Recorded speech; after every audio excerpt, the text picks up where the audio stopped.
Tama ba yung spelling? Ha? Tama ba yung spelling mo? Oo. Okay na? Kasama na to.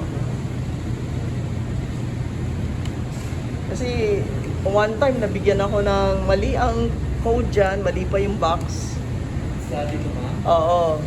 Only to find out, lumang-lumang batch yung binigay sa akin. Para lang ma-please ako, ginamit yung box na bago. Saan niyo po nabiging branch? Dito sa inyo, nakapagtaka kami eh. Oh. Yes ma'am. Despite the If fact ever na po, ma'am, sinabi ko yun, ha? next time ma'am, ano po, ibigay niyo na lang po sa amin yung cake. Ganun po yun ang yan. Ah, hindi. 3 beses kayo nagpalit ng cake. Opo, ano yun, kahit picturean niyo lang po. Hindi pa kami nakakaalis dito. 3 beses. 3 beses. Iba yung number doon, tsaka dito. Pero ito, ideally, masyadong maaga na to. Kasi kapibili ko lang ng cake sa Landers kahapon.